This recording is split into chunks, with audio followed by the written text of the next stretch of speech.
former governor of Zamfara State, Bello Matawalle, who is the Minister of State for Defense, has dismissed allegations of aiding banditry levied against him by the Zamfara State Governor, Dauda Lawal. Matawalle, in a now viral interview, challenged politicians, including Lawal, to swear on the Quran to prove their innocence in banditry crisis plaguing the state. Let's take a look.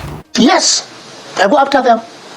And let me remember you, when I was a governor, I'm the only governor that swear to Holy Quran that I have no hand or connections with banditry, or I am not happy with what is happening. Do you understand? I swear with a Holy Quran that if I am happy with what is happening, or if I am part of it, or if I know those that are doing it, or if I'm collaborating with them, I say God should not give me the 1 second grace. I'm the only one. And I challenge all the politicians that time, including General Buso, that they should swear to Holy Quran. None of them, including Dauda, none of them can do this or can take this oath. None of them can take the oath. But I take it.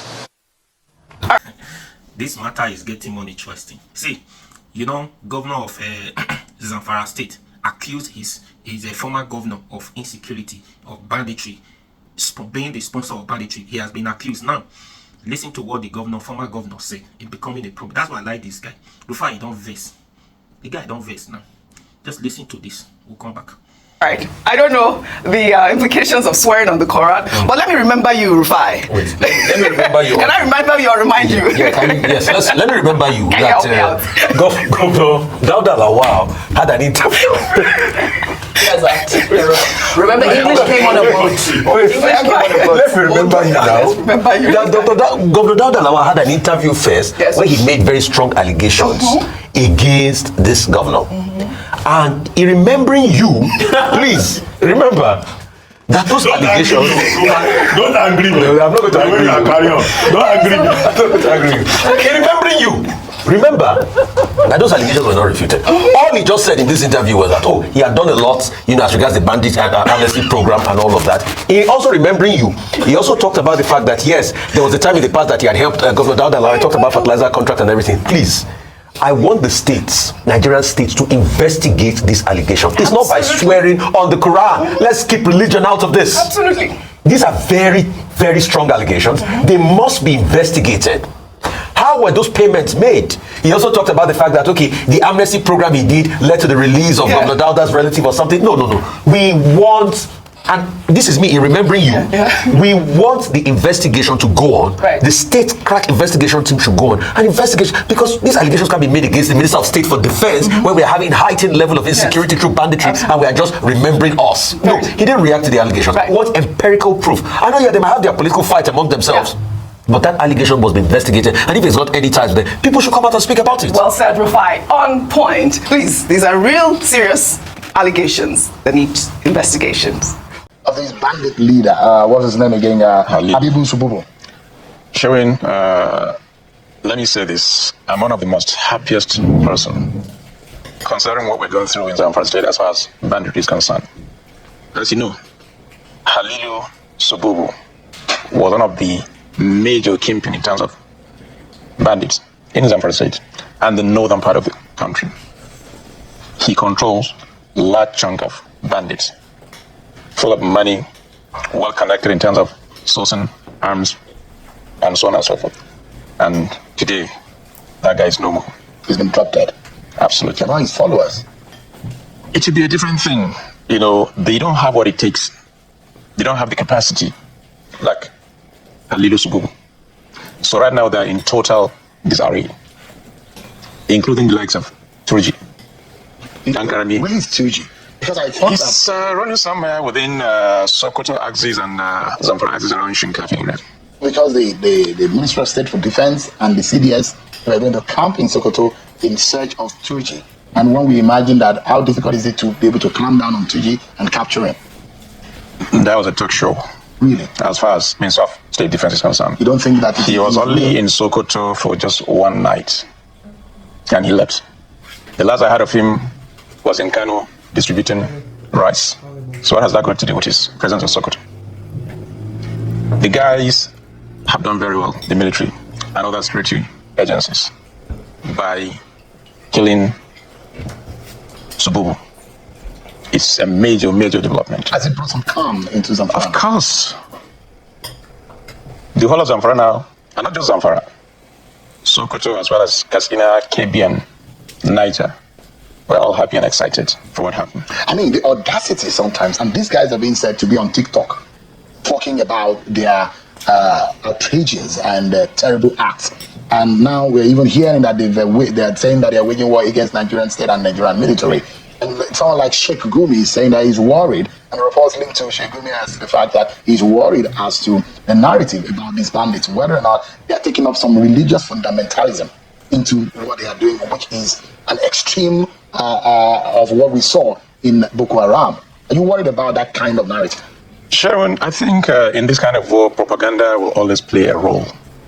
And that is exactly what the likes of Turji are doing. I still maintain my stand. Our forces have the capacity to neutralize these guys. You know, initially I spoke about political will, and it is now really they are showing the political will, and it's working. My prayer is it should be sustained. By the time they do that, believe me, as I always say, banditry will be a matter of history in northern Nigeria and Nigeria as a whole. Is your government having any interface with some of these bandit leaders? No, my stand has always been I will not negotiate with the bandit. That has always been my stand. No, you don't have any interface. Past government have tried to have a handshake, and we've seen also in Katsina, the former Speaker of the House and the former governor in Katsina, they had some interface which they thought that it might be good. And there are those religious leaders within the northeast and the northwest region of the country who thought that, look, the carrot approach might work better than the stick approach in getting them to lay down their arms and walk away. And those who think that maybe you can stretch the hands of fellowship to them and give them the holy branch, and such that they will think that what they're doing is wrong and drop all of those weapons. Is it possible? I keep saying this. I'm not a military person, or rather a security expert. However, from my little understanding of warfare, you only negotiate at the point of strength, not at the point of weakness.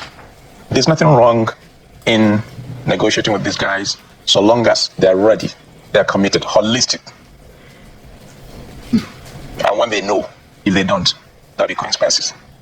It's at that point that yes, when they show commitment by laying down their arms publicly for everybody to see, genuine, without any condition, then yes, you can say that.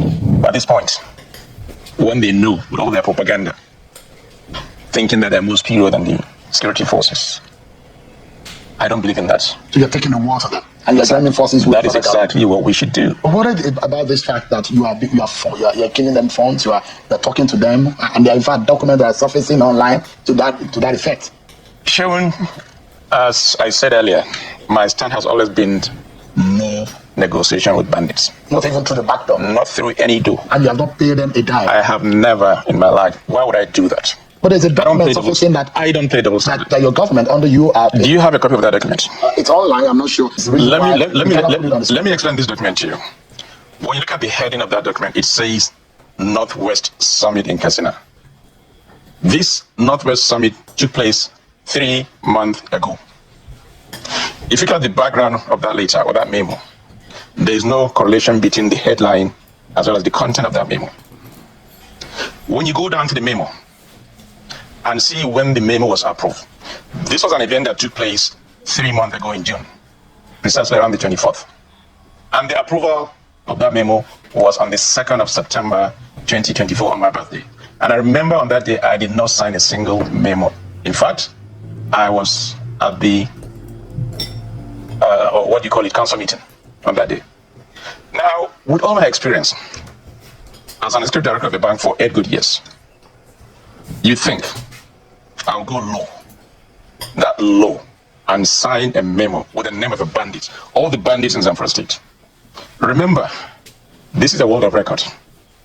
Someday I'll leave that office and somebody will look at that memo to say, how governor that stands very clear that he's not going to negotiate with bandits, and he's now writing names of bandits. Come on, I can do more than that. So this is wrong. That is wrong. Let me also tell you something. In my administration, we have laid down process and procedure, because for any memo that originates, this is something to do with security. It should have come from the Honorable Commissioner Security. And the second leg is a list of individuals, including journalists, which have come from the Ministry of Information. And on that memo, in every memo we write, there's a word of charge, an account that will be deducted with a balance to show this is how much is left in that account.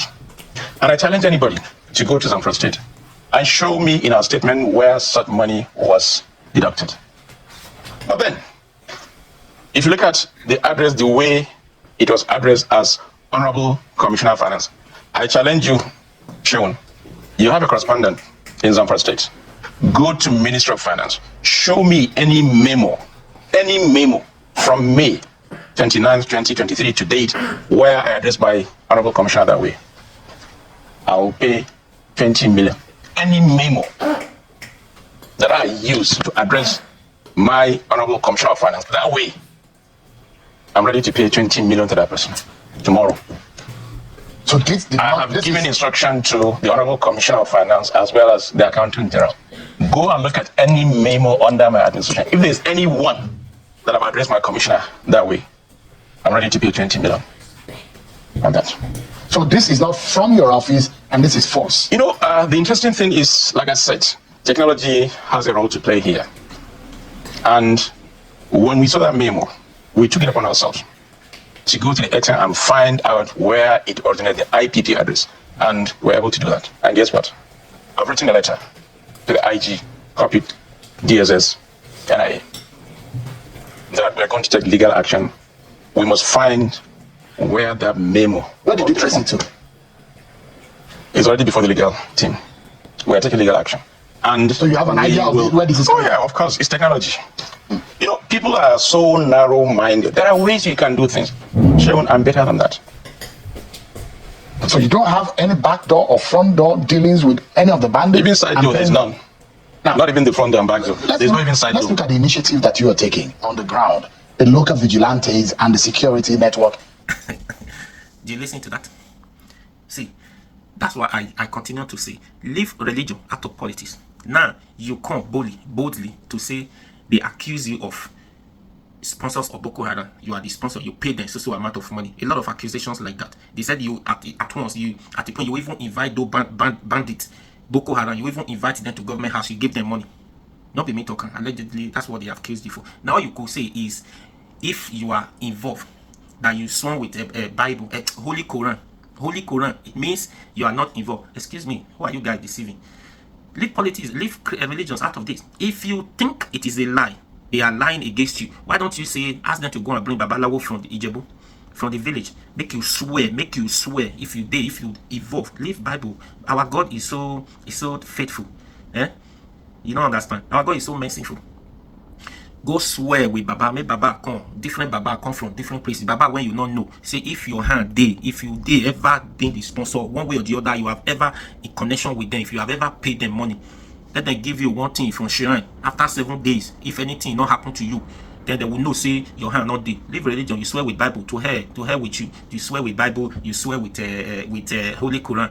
For what? Say all that's not swear. You think say all these people when they swear into power, when they give them Bible, they give them Holy Quran, when they believe. Say if not Shrine, they bring calabash from Shrine, make them use and swear. If they do this, if they do that, Baba they watch them. After all, Baba said one good thing for his children self. When Baba say you don't deviate from waiting you swear for this thing, Baba no want make you swear, make you spoil in your Shrine now. Baba know what to do. When you will press button there, and you will know what happened to you now. You come telling us that you swear with Quran. They have accused you, a lot of accusations like that. Nothing is happening. I just pray this governor able to actually do the needful and bring you guys. He said he will fight it. He doesn't need any. He said he will. Now he has accused you. I believe a lot of things are going to come out. We are watching. Please share this video. Don't mind these people. Say you swear with Holy Quran, or that should go and swear.